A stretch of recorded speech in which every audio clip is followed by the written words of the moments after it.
Okay, I'm going to go ahead and start this off. I want to welcome everyone for joining us for another webcast, I guess, for AUBR. I want to also remind everyone the conference is going to be October 10th through the 13th. We are already trying to pull in poster sessions, some session topics. We have narrowed the theme down to a public-private partnership, which the more official theme will be coming out soon. If you have an idea for a presentation, or you want to do a poster, or you may know someone in your organization that would like to do a poster, please send those ideas directly to me. And I'm Jeremy Hill. I'm the president-elect of AUBR right now and the program chair for this coming fall. I'll go ahead and start. I'll introduce Nick Empey in just a second and turn it over to him. Well, I guess I'll introduce him now, actually. He is not a stranger to AUBR. He's been to AUBR several times. How many times have you been to AUBR? I know you've been at least twice. Yeah, that's exactly correct. Just the two. Okay, so you've been a couple times, and you've been with BEA for 11 years as a role of economics, and the last several years in the regional side, which is, core to AUBR's heart. We like all the work that you are doing.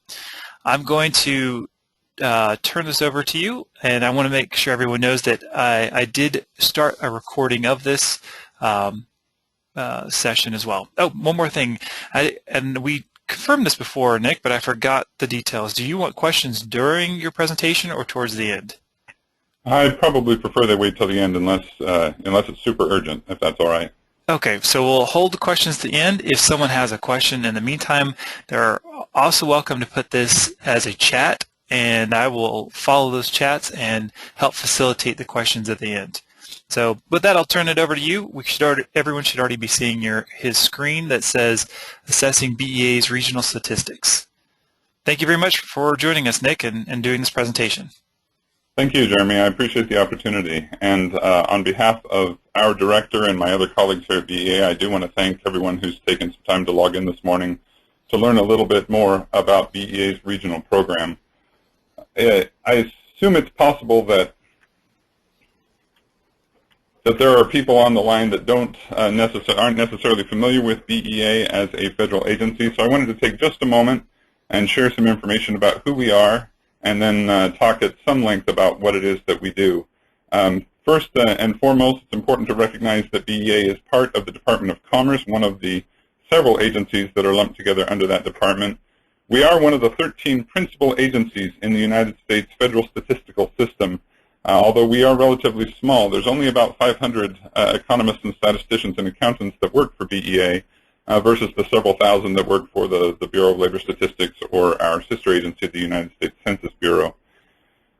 Our mission, as you can see here on your screen, is to promote a better understanding of the U.S. economy by providing the most timely, relevant, and accurate economic account data in an objective and cost-effective manner. And that is a user-focused mission. We definitely feel here at BEA that the people who use our data are part of the process in terms of making sure that the products that we're producing are meeting needs, and we are very interested in feedback from users, any suggestions or ideas for how we can do things better or for things that we can produce, any holes that exist in the statistical community. With the resources that are at our disposal, we'd be very interested in trying to help meet those needs. I also point out that in our mission it does state that we produce economic information in an objective manner. One thing that is fairly unique about BEA is that there are no political appointees here in the agency.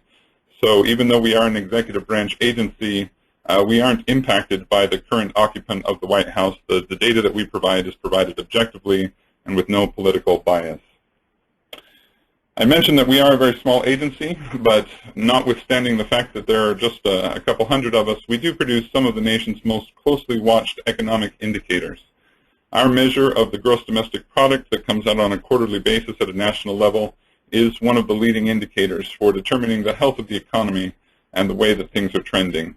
Many people are also familiar with the balance of payments accounts that declare whether the United States has a trade deficit or a trade surplus.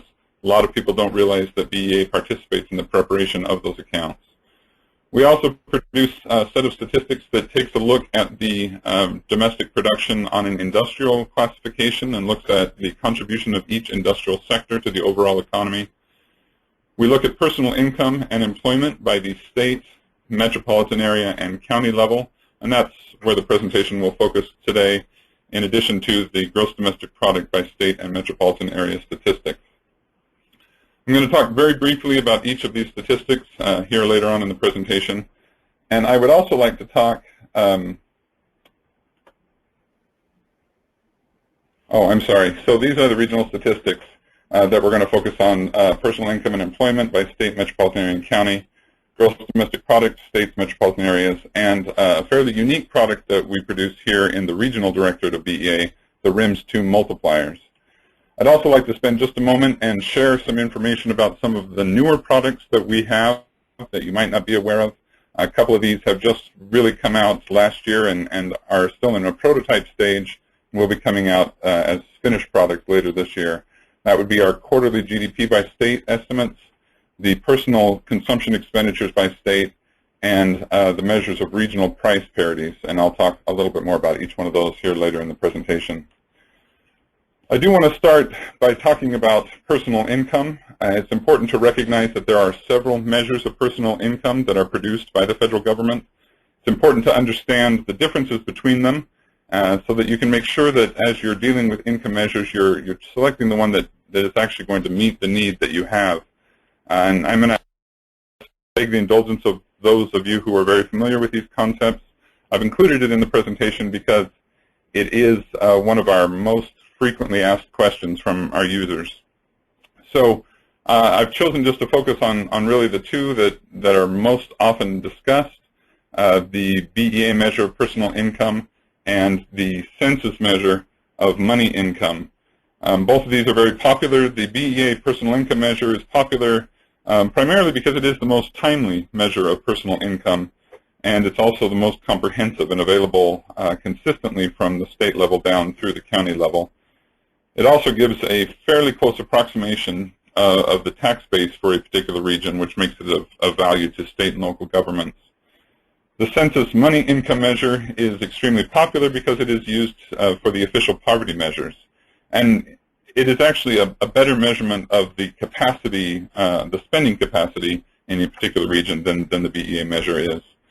It's important to recognize that these two measures have very different, well, somewhat different components. Personal income measure is attempting to measure the income received by all persons from all sources. And that means it's the sum of net earnings on a place of residence basis, property income, and personal current transfer receipts.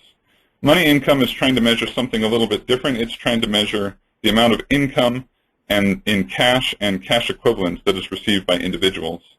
So there are differences in what is included in each measure. Personal income includes property income of pension assets, employer contributions for pensions and insurance, and transfer payments like Medicare and Medicaid. Those three measures are excluded from the money income measure. However, money income includes retirement benefits and personal contributions for social insurance, and those are excluded from BEA's measure. In order to put these two measures together, we rely on significantly different data sources. Here at BEA, in order to produce the measure of personal income, we're actually drawing source data from a wide variety of different sources. A significant portion of that measure comes from the quarterly census of employment and wage data that's produced by the Bureau of Labor Statistics. But we also look at data from the IRS on the income tax program. We get data from the U.S. Department of Defense, from the Department of Agriculture, the Department of Health and Human Services, the Social Security Administration, and we also look at a variety of other federal and state agencies to get a sense of the measure of transfer receipts that are being passed around. Put all of that data together to create that single measure of personal income. Census money income, on the other hand, tends to be produced principally through the surveys that the Census Bureau conducts as part of its mission. I've also included this slide just to clarify the definitions of some of those components that I just spoke about. As I said, our measure of personal income is net earnings by place of residence plus what we call property income, which is the dividends, interest, and rent payments, and also the measure of personal current transfer receipts. That first term, net earnings by place of residence, we do get data on earnings by place of work, remove contributions for government social insurance, and then we do a residence adjustment to account for commuting flows, so that we end up with a measurement of earnings on a residence basis. And then the earnings by place of work, the largest component of that is wages and salaries. There is also a measure of supplements to wages and salaries, and we also include a measure of proprietor's income. So I mentioned that the BEA measure is the most comprehensive measure of personal income available. We produce personal income on an annual basis by state, and those statistics are available from 1929 until the present. We also will be releasing our state quarterly income, which is the series is available from 1948 forward. We also do a county measure, which is currently available 1969 forward, and those measures are consistent at each geographic level. And I should mention that if you were to look at the BEA release schedule, you wouldn't see a scheduled release for county personal income. That appears in our release schedule as local area personal income. And in that release of data, you're going to find data for each of the more than 3,000 counties and county equivalents in the United States, as well as data for the more than 300 metropolitan areas and more than 500 micropolitan areas in the United States. We also have measures of employment. We produce those on an annual basis at the state level. Again, the series available from 1969 to the present, and county also available from 1969 to the present. Now, you need to be aware that the classification system for these statistics has changed over the years. When BEA started producing this measure, we were following the convention of the Standard Industrial Classification System, and those statistics are classified under the SIC until 2001. We do have some overlap years, but we started using the North American Industry Classification System in 1998, and that's what we continue to use today.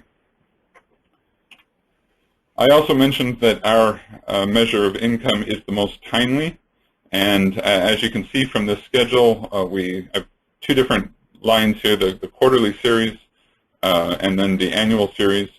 The quarterly series comes out, so we do rely on the national level income, and then the state level income release comes out about 3 weeks after the national one is finalized.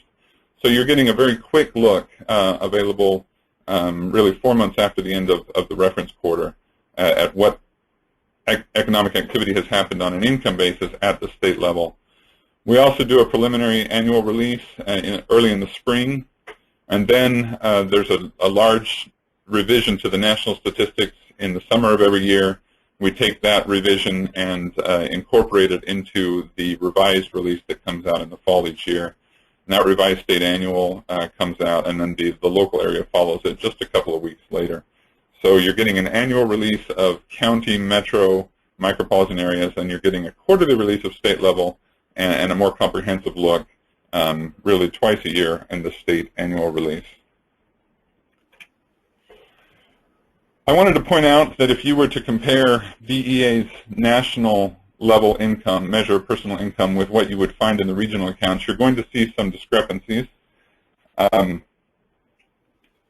Essentially, these differences stem from different concepts of residence, but we do have differences in coverage and timing of the availability of source data. The differences in coverage come from different concepts of residence. For the national level personal income, a U.S. resident has an economic interest in the country and resides in the country for at least a year. At the regional level, we count a resident as someone who has participated in the economy regardless of their national citizenship or the duration of their residence. And really, the NIPA measure is a slightly broader measure than the regional measure. They include, for example, the earnings of federal civilian and military personnel stationed abroad, property income received by the federal retirement plans of these workers, and we don't include that income at the state and local area level. The national level includes income earned by U.S. citizens living abroad for less than a year, and at the regional level we exclude the income that is earned while a person lives abroad. I also mentioned that there are some timing differences. For example, our farm proprietors' income in the national level often differs from this level in the regional accounts because the U.S. Department of Agriculture releases a revised set of data that is often too late to be incorporated in the national measure, but we have time to put it into the state level, so you'll see some differences there. The table on the slide indicates sort of the impact of those changes over 3 years of data, 2011, 2012, and 2013, and what must be done to adjust to go from the national level to the regional level of income. This slide illustrates the three principal components of personal income: net earnings, property income, and personal current transfer receipts. This is at the national level. Obviously, the largest portion of personal income is the net earnings.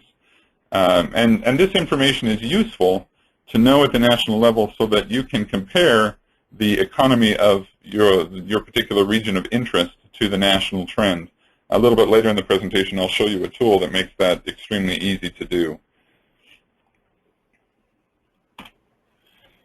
Here's just a quick map to illustrate the geographic distribution of personal income at a state level back in 2013. The top 3 states in 2013 were those that you might expect: California, Texas, and New York. Those 3 states alone accounted for 29% of total personal income earned in the United States in 2013. California first, almost $1.9 trillion of income in that state alone. And just to give you a county look, it's interesting to think about the economy on a county basis. I often tell my colleagues that it's nice to know what's happening at a national level, and that tends to be the level that makes headlines in the Wall Street Journal. But really, when people care about the economy, they're mostly focused on what's happening down the street or in their neighborhood, or certainly what's happening in their state versus the neighboring states. And so when you look at the economy on a county basis, you learn interesting things like the fact that in 2013, of the 3,138 counties or county equivalents, only 111 of them put together accounted for 50% of the personal income that was earned that year.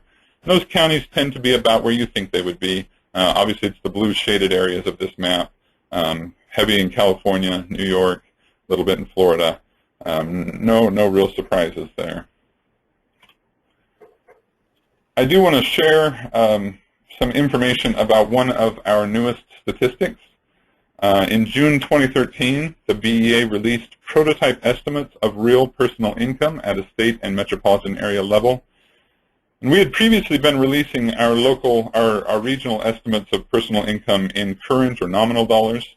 But through the work done to develop this new statistic, we're now able to release those statistics on an inflation-adjusted basis. This product, the real personal income, takes the personal income levels that had previously been released and then deflates those numbers based on regional price parities, which the regional price parities provide a measure of differences in price levels across the states or metropolitan areas relative to the national price level for a specified period of time. And the time element is important. It's in contrast to other price indexes you might be more familiar with, like the measure of CPI or the PCE deflator, which show price changes across time for a specified region. So we're looking across different regions, comparing regions to each other rather than just looking at a single region through time. And when the RPPs get applied in conjunction with BEA's measure of inflation, the personal consumption, the PCE deflator, then personal income comparisons can be made across regions and across time periods. So that wraps up really what I wanted to say about our state-level personal income. A little bit later in the presentation, I'll go to the website and show you where some of that great information can be accessed. But I did want to talk a little bit about the regional measures of gross domestic product that we produce. Our two principal measures right now are the gross domestic product by state, which is available from 1963 to 2013 at the moment, and the gross domestic product by metropolitan area, which is available for from 2001 to 2013, and both of those, 2014 will be released for both of those series later this year. Again, these statistics are available under two different classification structures. The standard industry classification was from the early years on the GDP by state starting 63 through 1997, and then there's an overlap year in 97, and then it's NAICS moving forward.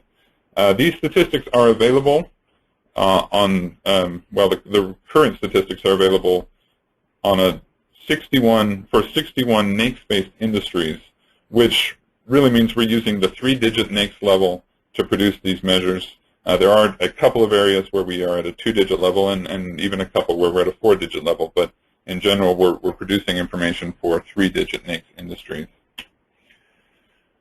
Again, I beg the indulgence of people very familiar with these concepts, but it's important to recognize that gross domestic product can actually be measured in 3 relatively equivalent ways. I've listed sort of the formulas for those 3 ways here, and it's interesting to note that these are 3 different methods that are used by our national program, by our industry directorate, and by the regional directorate. The expenditures approach is the one that anyone who's ever taken an intro to economics course would be most familiar with. The idea that you get to GDP by adding up consumption plus investment plus government spending and net exports. That's the value-added approach is the method that's used to calculate GDP by our industry directorate, where you take gross output, which tends to be sales, and you subtract the intermediate inputs, and you end up with a measure of value-added, which is equivalent to GDP. And the income approach is the method that we use here in the regional program. For goods-producing industries, we get data on value-added as a residual, which is similar to GDP. So we estimate GDP, income earned by labor, income earned by government, and compute income earned by capital as the residual. It's a little bit different for services-producing industries, where we get data on receipts, which is used for computing income earned by capital. So we estimate income components and sum these to get to GDP. GDP by metropolitan area relies heavily on the earnings data that's produced here at BEA. We use the earnings data because earnings constitutes the largest percentage of GDP when you're looking at it from an income approach. We take the state values, and they're distributed down to county level based on that earnings data at the county level, and then those counties are aggregated to the corresponding metropolitan statistical areas. This just gives you a quick idea of the release schedule for the regional GDP estimates. They are heavily dependent on 2 other products produced by BEA, the national level of GDP, and then, as I mentioned, the industrial breakout of GDP by industry sector. So we get the finalized revisions in July in the summer from the national level. By December of the same year, industry has taken that national level and broken it out into an industrial segmentation. And then in summer of the following year, you'll get your first look at GDP by state, and then a couple of months later, that's followed up by GDP by metropolitan area, which depends on all those other statistics that have come before. I'm going to deviate a little bit to talk about one of the most unique products here at BEA, the Regional Input-Output Multiplier System, or what we call the RIMS-2 model. RIMS-2 is a regional economic model that is used primarily to gauge the impact of a change in economic activity on a particular region of the country. The model has a fundamental assumption, which is that an initial change in economic activity is going to lead to additional changes in economic activity in other industries or other sectors of an economy. A great example of this would be that if there was an increase in furniture manufacturing in a particular region, you're likely to see an increase in the production of wood and textile products. And the increased production of wood and textile products is likely to lead to more logging in the area. And workers who benefit from increased production in their industries are likely to have higher wages. They're going to spend more, which will increase demand and add some more economic activity. And the model tries to take all of those impacts into account. RIMS-2 uses the relationships from BEA's industry accounts data and then adjusts them using regional economic data to account for the fact that many of the goods and services that are purchased by local industries and households are actually imported from outside a given region. For example, a local furniture manufacturing industry will probably need to purchase lumber that's been imported from another region. And we refer to these imports as leakages because they don't actually aid economic activity. So we take those relationships that are explicit in the national input-output table and the regional information, and we use those relationships to calculate multipliers, which can then be used to estimate the total effect that an initial change in economic activity will have on a region. And we produce several different sets of multipliers. You can look at that total effect in terms of output, or in terms of value added, or earnings, or actually we produce an employment multiplier as well, so you get a sense of full and part-time job impacts. One of the reasons that RIMS 2 is unique is that we don't produce every possible combination of multipliers and just have them readily available on our website. Instead, you can click through the website and I'll show you where that is, and customers are able to place an order, a completely customized order that will allow you to receive a set of multipliers for the particular area or industry that is of most interest to you.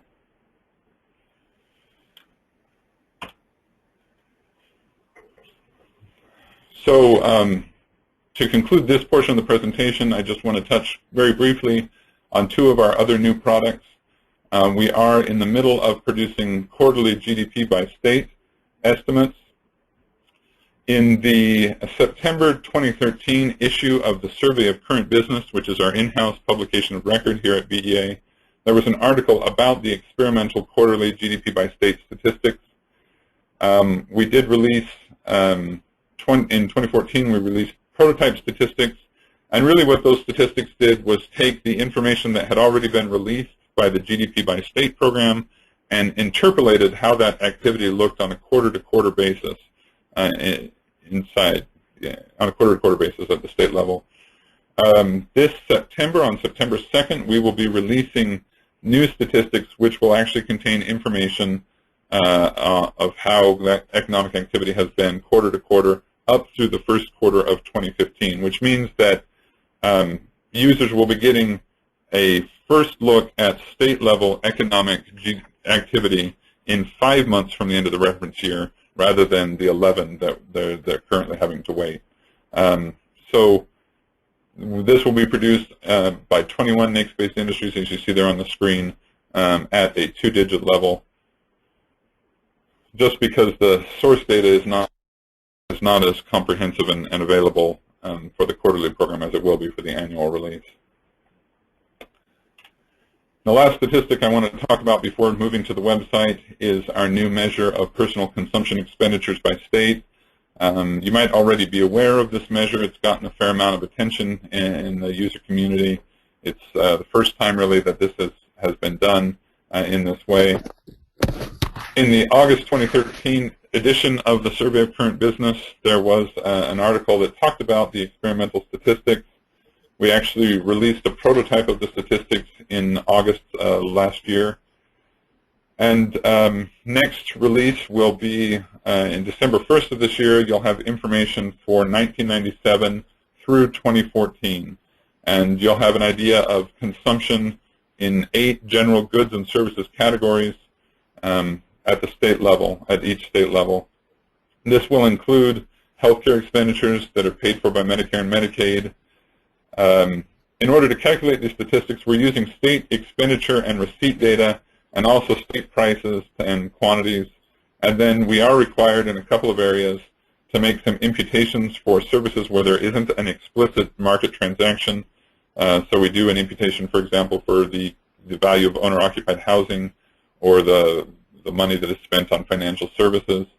And the methodology does allow us to adjust the series for out-of-state spending.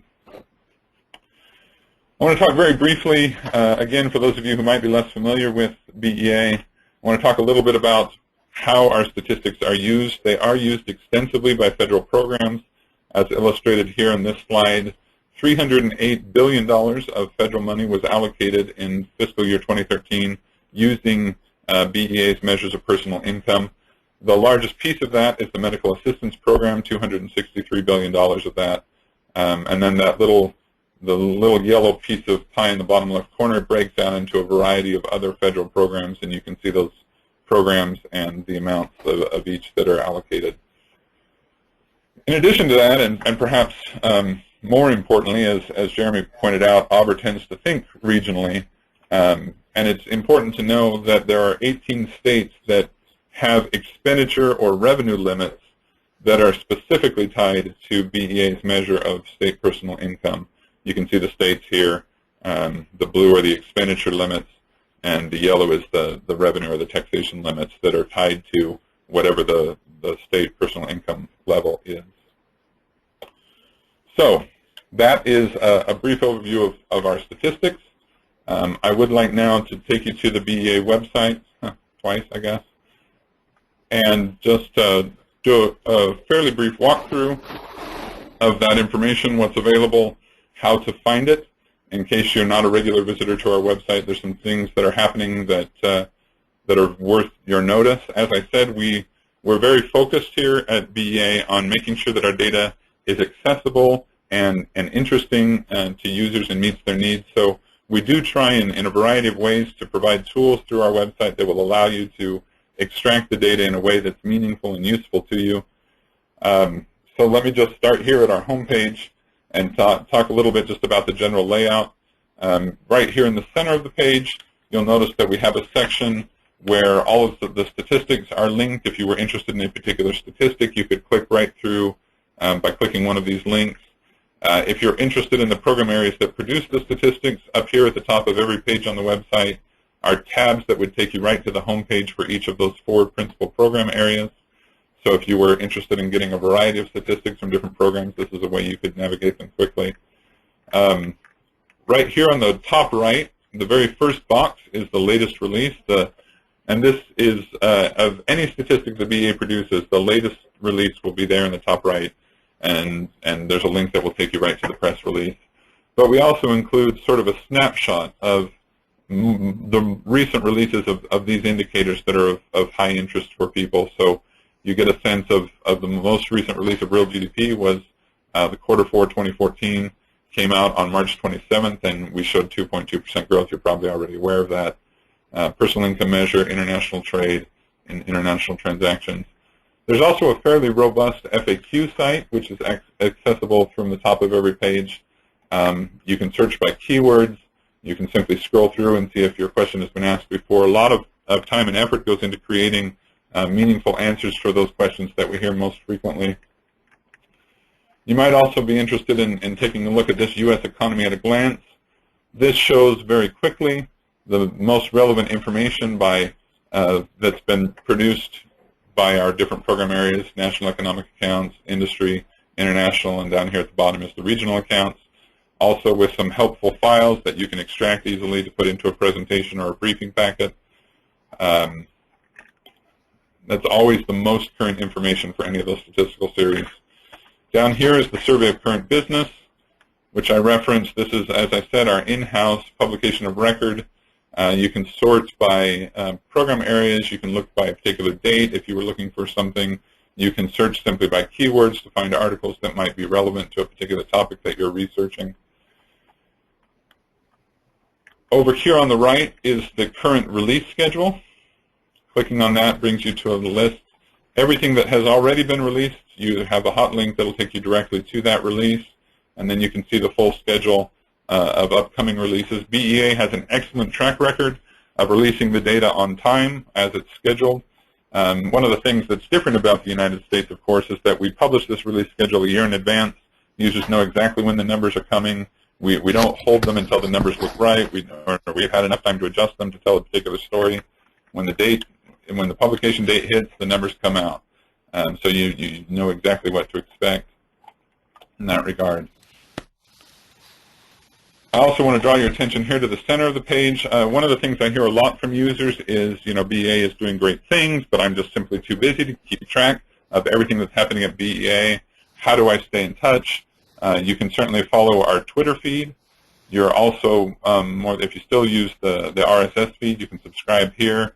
We do a pretty regular updates to our blog. You can follow our blog by email, or you can also join the email subscription service. Email subscription service asks for your email, and then you can select any one of these boxes. And when there are things that are happening at BEA that are specifically relevant to these things, you'll get an email saying, hey, did you know this just happened, often with a link.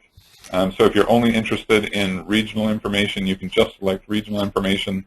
You don't have to subscribe to the whole list, but of course you're welcome to subscribe to as many of those as you'd like. Also at the bottom is the Contact Us page. This is fairly unique when you're visiting federal agencies' websites. I don't know if you saw what I just did. It's actually kind of a little bit backwards. You select the Contact Us link, and then at the bottom you can contact the subject matter expert by phone. And here you actually get a name attached to a phone number. You're welcome to dial directly if you have a question about any of these products or statistics that are being released. Again, the regional information right here and lower half of the page. And then I also want to mention, I think a lot of users are unaware that we do have BEA has started releasing its statistics through an application programming interface. At the moment, it's still sort of in an initial phase, more development to come, but a significant number of our statistics are available through the API, and you do have to register, but there's a very robust user guide to help you if you're less familiar with an API or you want to know the specifics of the BEA API. A lot of information there. The user guide's very, very easy to follow. So let's look quickly at the regional page, since I assume that would be the page that many of you will be hitting. First of all, right here at the top, the release schedule. These are the regionally specific releases. If that's all you care about, you don't have to crawl through the full release schedule. Here under the regional tab, we have a release schedule that's just ours. Tells you just what regional releases are coming out. One of the pages that's extremely useful that a lot of people are unaware of is over here on the blue bar on the right-hand side of the screen. There's a link that we've labeled Quick Links, and that will actually take you to information about each of our major products. You'll have the most recent news release. You'll have a survey of current business articles. You can get to the statistics themselves, and I'll show you in a bit how to do that. Methodology documents, mapping functionality. And so this page is always updated with the most recent information about any of these statistics. So by going to Quick Links, you can always get the most current picture of what's happening at the regional basis according to BEA. I mentioned earlier that it's helpful to know about the national components of personal income so that you can compare how your particular region is doing. The tool that I told you I would show you is this Fairfax report. The Fairfax report is designed really to be a kind of a one-stop shop, very quick, one-page sort of look at what's happening in the economy. We do Fairfax reports by state, by county, or by metropolitan statistical area. And you can select a variety of ways. You can come to the drop-down list, or you can just click the map on the area that you're interested in. And is a report with some text about what happened in the economy. There's personal income and GDP by state information at the state level. It's very printer-friendly. You can click that link and you get a PDF version. Right here at the bottom of the page, there's a chart that will show you over the last 10 years how California's components of income compare to the national level. And you can very quickly see sort of over the last 10 years how the policies have impacted changes in personal income for your state versus the national trend. I did want to show you as well the RIMS model if you were interested. There is a landing page that talks a little bit about what RIMS 2 is, and I've described that to you. There's a very, very comprehensive user's guide that has a lot of really great examples, sort of walk-through examples of how you might use RIMS multipliers. And then you can come here into the order and delivery system to select your particular customized set of multipliers that you're interested in. As you can see there in the center of the page, multipliers are fairly inexpensive compared to similar products in the marketplace. $275 for a region or $75 per industry, depending on how you want to look at the economy. You do get type 1 and type 2 multipliers in either series. And then I also wanted to show you here in the center of the page, we have data as a header. Most of these links are going to take you to our interactive tables, which we will visit in just a moment. But one of those is unique, and it's right here, this download complete data sets of the subjects listed above. Some of our users prefer to skip the interactive table and go right to the data that they know that they need. So you can click on this link, and you can get a variety of different tables available in a CSV format so that you can import them directly into whatever program you use to process or to do your own work. Having said all of that, let's take a quick look at how to access the data in an interactive manner. This single interface is used to access all BEA data. If you're interested in national level data or industrial dimensions, international data, regional data here at the bottom. When you come into the regional page, there are actually two different choices you can choose. If you were preparing a briefing or a PowerPoint presentation and you knew that what you wanted at the end was a nice map showing your statistic on a geographic basis, you could select simply going straight into mapping the data. But if you're not sure exactly what you're going to end up with, you can just start here with begin using the data. And this takes you into a variety of accordion sliders, all of our major products listed here. Underneath each one, you have a variety of ways of getting the information out of that series.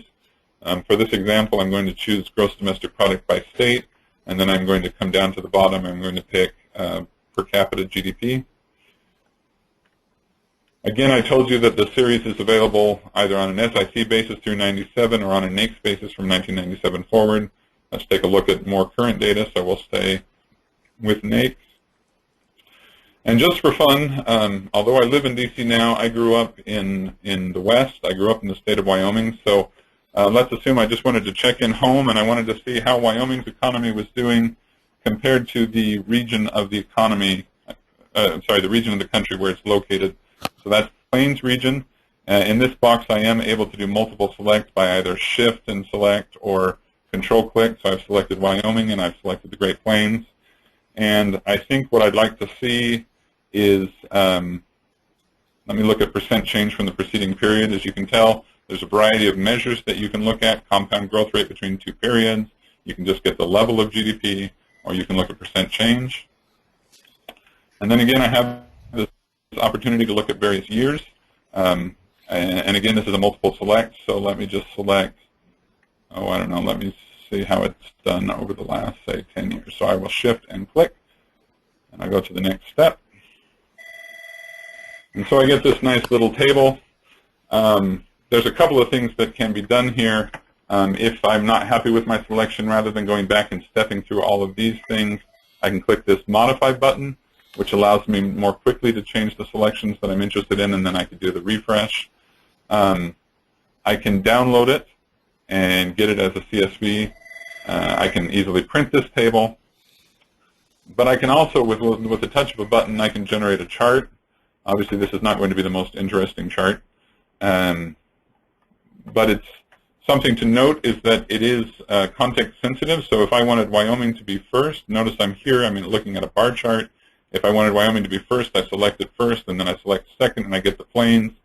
If I changed my mind, I could have Plains be first, select Wyoming second, and Wyoming appears on the right-hand side instead of on the left. And so this is a quick graph that's a comparison. I can save and print it if I wanted to bring that table into a different presentation. I can also, with the touch of a button, change that to a line chart if that's a better look. Obviously showing some significant divergence here between Wyoming's income growth and that, GDP growth and that of the region in which it's in. And let me go back and do a different example and just show what would happen if I select Begin Mapping the Data. Really what happens is that I get a subset of my full options because I will only be able to select things that are in fact mappable. Let me look at personal income by metropolitan area, and I'll select personal income and the personal income summary. Next step. Here again, I have some varieties of of different measures that I can look at. I'm just going to stick with levels for now. And what statistic would I like to look at? Let's choose per capita personal income. I have a variety of pre-programmed color schemes. If you don't like the BEA official colors, there are 3 other options. You can also decide how many ranges you would like your map to illustrate. I'll stick with quintiles. And I select next step. And then obviously because I'm doing a map, that has to be a static 1 year, so this is not a multi-selection box. I can only pick 1 year to look at the map. I'll pick this here, most recent data.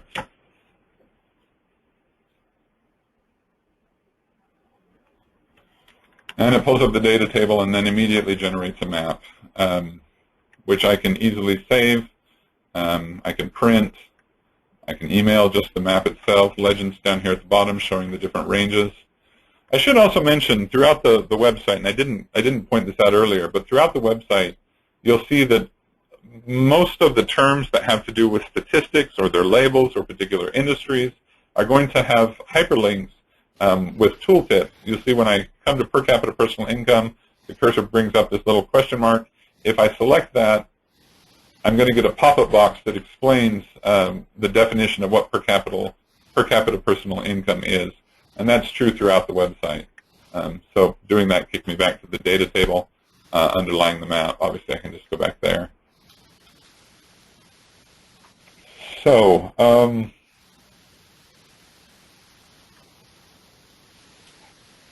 I think that's everything that I wanted to demonstrate on the website, and I do want to leave a little bit of time for questions.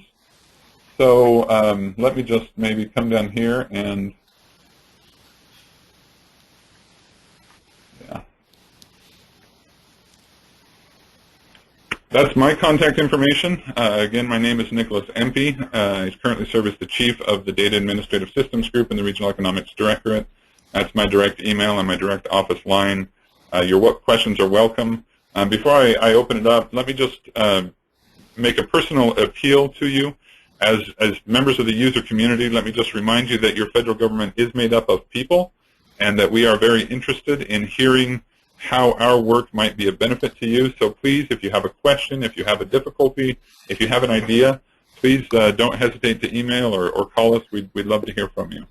And I think with that, Jeremy, I'll turn it back over to you. Thank you very much, Nick. I appreciate doing this, and in true personal style, you put your name and number on the last screen, so that's great. I don't think you always get that from the other agencies. I haven't seen any questions pop up through the chat. There have been a couple of people that have joined or have contacted me during this, but I'll open this up to the floor. Yeah, Russell, you can go ahead and have the floor. What question do you have?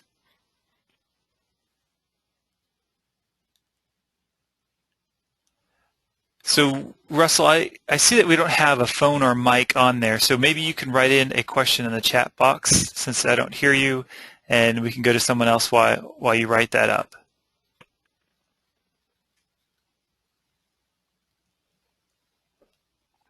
This is Brian in Colorado. Nicholas, I've got a question for you.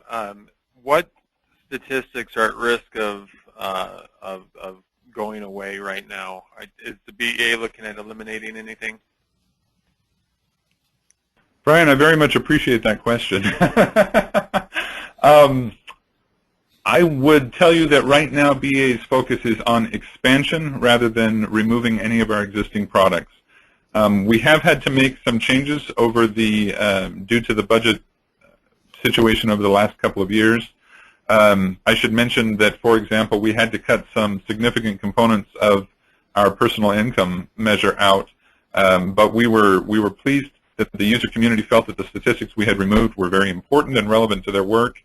There was an effort made to get those statistics restored, so we're not in danger of losing them again. The RIMS 2 program was actually cut a couple of years ago, and again it was brought back based on user demand. They've had to modify a little bit. They used to do an annual update, and now they're just doing a benchmark update every 5 years. But as you saw from this presentation, we are looking to add additional statistics. And I would say that right at the moment, looking at this fiscal year, we're in pretty safe water. I appreciate the question. Thank you, Brian. I've got a question that just came in from Russell saying, we previously are trying to extract state GDP data for the state and metro region. We called the state, however, and it has been a month and we haven't gotten any information. Why does it take so long for data from the state? Okay, so it sounds, Russell, if I understand you correctly, you're contacting a state agency to try and get information from them? I know you don't have a mic, so that'll make this a little bit difficult. Yeah, he said correct. Okay. I would anticipate that, there's a lot of factors there, and you know, Russell, I would be very interested in talking to you about specifically who you contacted and what you were asking for. A lot of state agencies are fairly fractured, and they have a particular expertise but don't have a lot of insight into other programs. One of the strengths of data from BEA, from the federal perspective, we can take a lot of diverse sources and put them together into an estimate. At the state level, a lot of agencies are not empowered to do that. So depending on who you're talking to and what you're asking for, it's possible they just don't have it. It's possible that staff is overwhelmed and just is taking a long time to get to. But we'd be happy to advocate for you and or release that information to you if we have it available and can do so. So shoot me an email or give me a call and let me know the particulars. All right. Russell said he'll send an inquiry now that he's got your email. So what other questions do we have?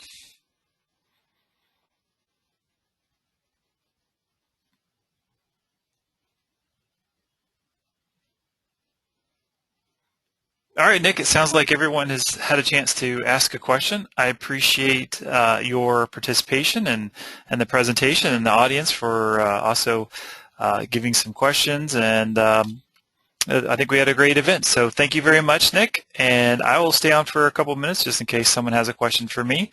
And thank you again. Bye. Thank you very much. Bye-bye. Thanks.